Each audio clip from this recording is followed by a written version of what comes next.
Welcome to week 5 of History 361, the history of Germany. We're going to look at a couple of things this week, and for that we really need to kind of review what nationalism and imperialism are. Imperialism deals with nations and their empires, that is nations, mother nations, and their colonies. Um, this especially was enabled through the development of steamships, steamboats, railroads, and telegraphs, all of which enabled Europeans to develop, exploit, and administer their empires in the 19th century, that is the 1800s. So we think of the British Empire, which literally spread itself worldwide across many continents. And as they used to say, the sun never sets on the British Empire. The French also expanded their empire all over the world, especially in places like Africa and in Southeast China. The Dutch expanded their empire into Africa and into Southeast Asia, even into the Caribbean. The Spain had already had a great empire, was losing most of it by this time in the New World, that is in Central and South America.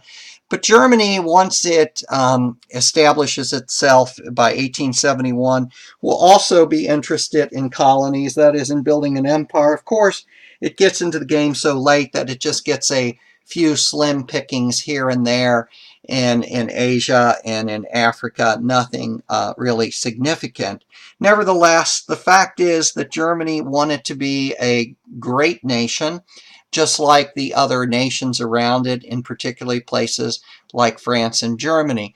And so this whole idea of imperialism, of colonies, is always in the forefront of Germans' mind and in their kind of desire to exploit the rest of the world, just as other European nation states were.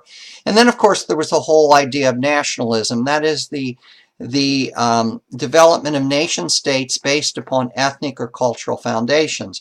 We've already begun to discuss, what was Germany? What would Germany become? Was it a culturally based state? Was it a linguistically based state? Politically based state? Did it have an identity of its own? Why was it so fragmented, etc.? So we've already begun to build the case for the building of the nation state of Germany, which of course is united by 1871 under Bismarck of Prussia, as we'll find out this week and also next week. Industrialization, particularly the first and second industrial revolutions, are taking place in this case, the first industrial revolution in the late 1700s and the early 1800s. And in the case of the second industrial revolution, really in the mid to late 1800s or latter part of the 19th century. And there are going to be many developments, of course, in industry and technology and communications and transportation, in machinery, in medicine and science during the industrialization of the 19th century. And many of those developments are in the realms of communication and transportation. So transportation, like the development of steamboats and steamships, and communications, the telegraph, later, and even the transatlantic, by 1866, the first successful transatlantic telegraph tying together the United States and Europe.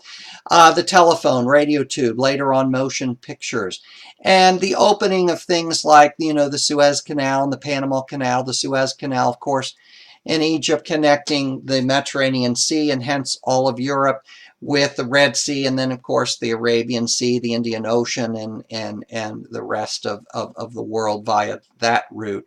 And so all kinds of trade and transportation, communication developments are occurring, which seems to metaphorically shrink the world, right? Obviously, the world is still the same size as it had always been, but time and distance were being reduced between places by these communications and transportation revolutions and innovations. So it really did seem to be a shrinking world. That shrinking world will help to make possible large giant empires like the British Empire, and it also helped make possible the growth of nation states like Germany. So this is something that you should keep in the back of your mind.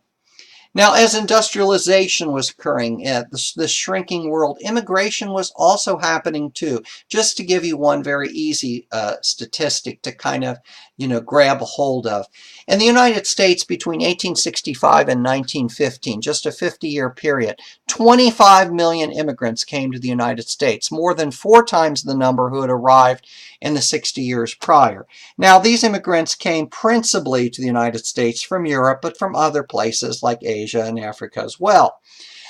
Now, in addition, there were Europeans not only emigrating, that is, leaving Europe for places like the United States, but millions more were leaving for places like Canada and all throughout Central and South America.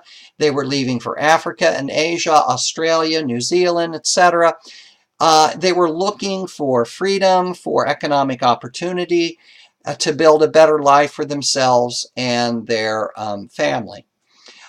While millions of people were leaving Europe, the population of Europe still increased. It not only increased, it more than doubled from 187 million people in 1800 to over 400 million people by 1900. So despite the fact that millions of people were leaving Europe for other places worldwide, the population of Europe increased, which says something about how people were eating. They were eating better than they had ever been eating. It says something also about, medicine and other developments which enabled people to live longer and for birth rates to increase and infant mortality to decrease and other things to occur. Now, within this sense of nationalism, of the growth of nation states, there's a few things that we need to discuss, because you're probably saying to yourself, well, largely by the 19th century, England, that is Great Britain, was a nation state, and so was France, and so was Spain. But other places were just kind of becoming nation states in Europe. And one of those places was Greece, which had lost its independence, many years, over 1,000 years before, when it had fallen, as you recall, to the Roman Empire. And then eventually it would become part of the Ottoman Empire, which, was always this thorn in the side from the east to the Habsburgs of Austria, the Habsburgs of Germany. But by the time of the 1800s or the 19th century, the Ottoman Empire was called literally the sick man of Europe. It was pretty much wheezing. It had lost power. It was beginning to disintegrate. And as a sign or symbol of that disintegration, Greece gained its independence. So Greece comes back as a nation state, and the Greek War of Independence between 1821 and 29. Belgium, you should recall, by one of the terms of the Congress of Vienna in 1815, ending the Napoleonic Wars, Belgium was united with the Netherlands in a single nation state. Well, the Belgians themselves really didn't like that, and they rebelled in 1830 and got their own independence. So by 1830, we had not only in Netherlands, but also south of that, Belgium. And then Italy, of course, which was always a mishmash of different states, including the Papal States and including things that the Habsburgs had. And, everybody wanted a piece of Italy. Italy was finally unified under the direction of Cavour, Prime Minister of the Piedmont of the Kingdom of Sardinia, by 1861, and the Kingdom of Italy was proclaimed at that time. And of course, since this is the history of Germany, the thing that most interests us is we're going to see the unification of Germany by Otto von Bismarck, Prime Minister of Prussia. Bismarck was an adherent of Realpolitik, which is real politics. That's how it translates. It was a very pragmatic political philosophy where the end justified the means. Prussia helped to forge German unity and add to its territory by waging 3 principal wars during the 19th century: the Danish War of 1864, the Austro-Prussian War of 1866, and the Franco-Prussian War of 1870-71. At the end of the Franco-Prussian War, the German Empire, that is the Second German Reich, was proclaimed. So we remember what we've learned so far. The Holy Roman Empire was the First Reich. the German Empire under Otto von Bismarck, and after the Second Reich, and of course we all know that the Third Reich was that of Hitler. So if we're going to see this in an illustration of a map, we can see from the following how Prussia grew through the different wars and how ultimately it annexed territory, and by 1871 had assumed these boundaries. And that is the story of this week. It'll also be partly the story of next week. If you have any questions, please feel free to email or phone me. I'm always happy to help, and have a good week.